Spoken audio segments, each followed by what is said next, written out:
kulankan oo looga hadlayay isdhexgalka bulshada iyo laamaha ammaanka ayaa diiradda lagu saaray sida ugu haboon ee ay u wada shaqeyn karaan ciidamada ammaanka iyo shacabka ayaa lagu qabtay xaafadda Islii ee magaalada Nairobi waxaana ka soo qayb galay qaybaha kala duwan ee bulshada jiifafka laamaha ay ka kooban tahay xaafadda Islii ee magaalada Nairobi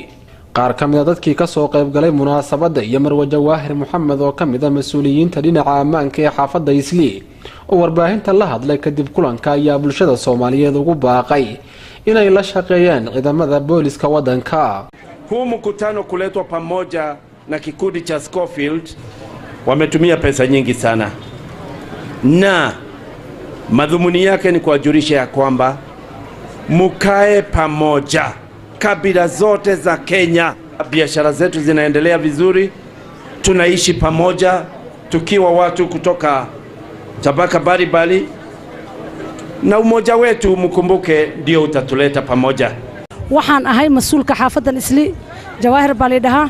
maanta waxaan qabanaynaa isdhexgalka bulshada iyo booliska. mar walba waxaad ogaataan booliska inuu wax u nihayo maxaa yeelay anaga markaad habeenkii guriga hortaysan dadka ammaankiina sugaayo waa anaga ilaa haddii boolis hal maan uu ka fariisto oo xaafadda ku nool oo ammaan u jirno boolis uu ka fariisto kale ammaan ma jiraayo tuugada way soo bixi leed oo wax way dhici leed. marka maanta waxaan suubinaynaa isdhexgalka bulshada iyo booliska. waxaad ogaataa booliska lagu sheegayo boolis hooyaa dhashay waa waalid waa nin mise waa naag la qabo mise waa abaay mise waa walaal. marka wixii la dhigi jiray boolis xoog bay isticmaalayaan hadda ma jirto constitution kugu bedelmay. boolis waa dad lala hadli karo lala fariisan karo. marka isdhexgalkaas aan wadnaa bulshada Soomaaliyeed waxaan ugu sheegayaa oo aad u jeclo dadkayga ah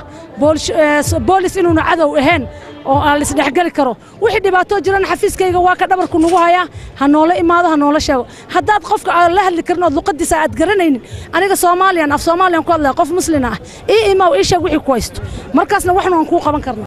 kulanka maanta wuxuu ku saabsanaa inaan bulshada ka wacyigelino xagga amniga saa la socotaan maalmihiin la soo dhaafay wixii ka dhacay wadanka Nairobi xaafadan Westland inaan bulshada baraarujino ka wada hadalana mas'uuliyadna saaran inaan bulshada wacyigelino aan xasuusino amniga inaan anagoo dhan u naqoseeyo qof walbana ay mas'uuliyad ka saaran tahay inuu ka qayb qaato.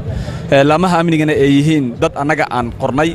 dad anaga aan mishaarka siino cashuurta anagana laga qaado oo dawladda siino ay mishaar u qaataan ay mas'uuliyad saaran tahay in ayaga amniga sugaan annagana aan la shaqeyno ay mas'uuliyad naga saaran tahay sidaan amniga ugu wada shaqeyn lahayn. muhiimadda maanta shirka ku saabsanaa intaas ay inaan dadka ka wacyigelino dadka xunna aan laamaha amniga ogeysiino nambaro oo dawladda ay soo saartay oo lacag la'aan ah qofkii wax arka ama wax sheegi rabana uu waco xaafadana uusan ka jirin wax